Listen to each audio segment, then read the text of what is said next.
नमस्कार, मैं Amrendra Tiwari all time public India पे आप सभी का स्वागत करता हूं। दोस्तों, झारखंड के अंदर जो है अलग अलग हिस्सों से संक्रमण के केसेस जो है वो मिल रहे हैं। आपने देखा कि किस तरीके से दुमका तक संक्रमण पहुंच गया था, लेकिन कल जो राहत भरी थोड़ी सी खबर रही थी कि कल संक्रमण के मात्र 2 केसेस मिले। एक केस हिंदपीढ़ी से और दूसरा केस जो है रांची के कोविड-19 वार्ड में कार्यरत नर्स की, जिनको कि होटल में क्वारंटाइन किया गया था और उनकी क्वारंटाइन अवधि अभी पूरी भी नहीं हुई थी। सैंपल्स की जांच की गई और उसमें जो है कोरोना पॉजिटिव वो पाई गई हैं। हालांकि रिम्स के प्रशासन ने साफ कर दिया है कि जिस तरीके से सैनिटाइजेशन का काम जो है रिम्स में लगातार जारी है, पहले भी लैब टेक्नीशियंस की सैंपल जो है पॉजिटिव आने के बाद रिम्स में जांचें जो है वो कुछ दिनों के लिए रोक दी गई थी। तो अब देखने वाली बात होगी कि इस पूरे मामले को रिम्स प्रशासन जो है किस तरीके से लेता है। हालांकि इसमें लापरवाही की भी बात सामने आ रही है। रिपोर्ट्स में दावा किया जा रहा है कि जो है रिम्स ने जो है 2-2 नर्स को एक कमरे में ठहराया और इसके लिए रिम्स निदेशक ने जांच के आदेश दिए हैं।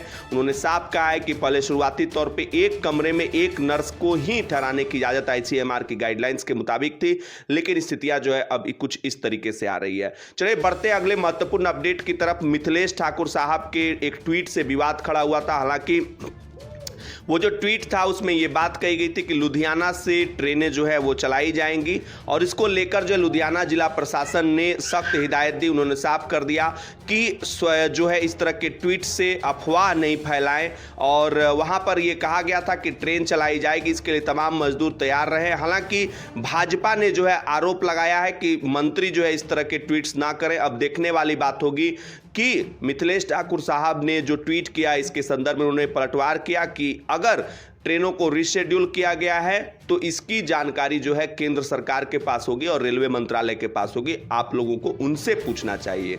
तो ये कुछ महत्वपूर्ण अपडेट थे। चलिए अब बढ़ते हैं। गढ़वा में कुछ मजदूर जो है वो फंसे हुए हैं, उनके पास खाने के लिए पैसे भी नहीं है और इसको लेकर मिथिलेश ठाकुर साहब ने जो है अर्जी लगाई है मुख्यमंत्री से। मुख्यमंत्री हेमंत सोरेन से मुलाकात करके इस पूरे मामले में हस्तक्षेप करने की बात कही है। तो गढ़वा के कुछ मजदूर जो बेंगलोर में फंसे हुए हैं वो अब जो है एक तरीके से प्रवासी मजदूर के रूप में, क्योंकि बेंगलोर में ऐसी बातें निकलकर सामने आ रही है कि बेंगलोर के जिला प्रशासन के द्वारा लगातार जो है मजदूरों को अनाउंस भी किया जा रहा है कि आप अब यहीं रहें, यहीं आपको रोजगार की व्यवस्था की जाएगी। अब देखने वाली बात होगी इस पूरे सियासत में।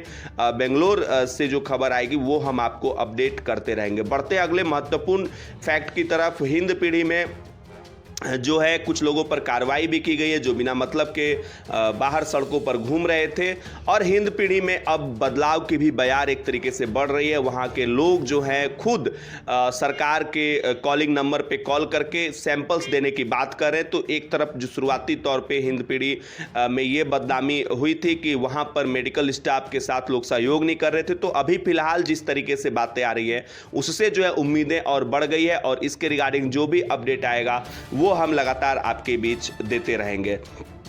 बढ़ते हैं अगले महत्वपूर्ण अपडेट की तरफ।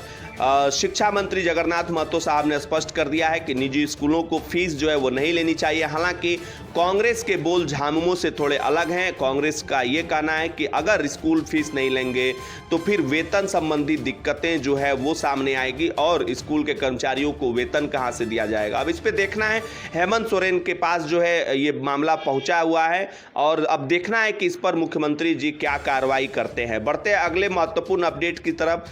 सभी मजदूरों के दिमाग में ये चल रहा है कि हमारा नंबर कब आएगा, लेकिन 2 जगहों से अगर देखें, महाराष्ट्र और दिल्ली से, तो यहां से ट्रेनें अब तक नहीं चलना एक तरीके से सवाल पैदा करता है और मजदूर भाई जो है वो लगातार प्रयास कर रहे हैं। लेकिन झारखंड सरकार का साफ कहना है कि अभी आप सिर्फ रजिस्ट्रेशन तक वो करिए, आप रजिस्ट्रेशन पहले कराइए और इसके बाद जब नोडल पदाधिकारी, दोनों राज्यों के नोडल पदाधिकारी जो है सिलसिलेवार तरीके से एक दूसरे से समन्वय करेंगे और पूरा लिस्ट जब आएगा, क्योंकि रेलवे की तरफ से ये साफ कहा गया है कि 1200 से कम लोग जो हैं, कम से कम 1200 से कम में 90% 1200 के लोग जो है वो ट्रेनों में उपलब्ध होने चाहिए और उसके बाद ही जो है उनको वापस लाया जाएगा। उन जगहों से ट्रेन चलाने की इजाज़त होगी और उसके बाद ट्रेन जहां पर पहुंचेगी डेस्टिनेशन पे सोशल डिस्टेंसिंग और तमाम तरीके के नियम कानून को पालन करना होगा, हर हाल में उनको पालन करना होगा। हालांकि हेमंत सोरेन साहब ने इस पूरे मामले को लेकर जो है एक बात साफ कर दी है। उन्होंने साफ कहा है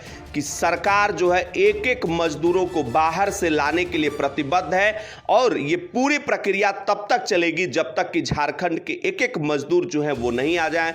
सरकार अपने तरफ से कर रही है कि लगभग 2 लाख लोगों को अभी तक जो है बाहर से घर में लाया गया है अलग अलग संसाधनों के माध्यम से, और ये आंकड़ा अभी भी काफ़ी ज़्यादा है। जिस तरीके से अनुमानित है कि 10 लाख लोग जो है अभी बाहर फंसे हुए हैं। तो अब देखने वाली बात होगी कि सरकार जो है आगे किस तरह की कार्रवाई करती है। हम वो हर रिपोर्ट आपको दिखाने के लिए प्रतिबद्ध है।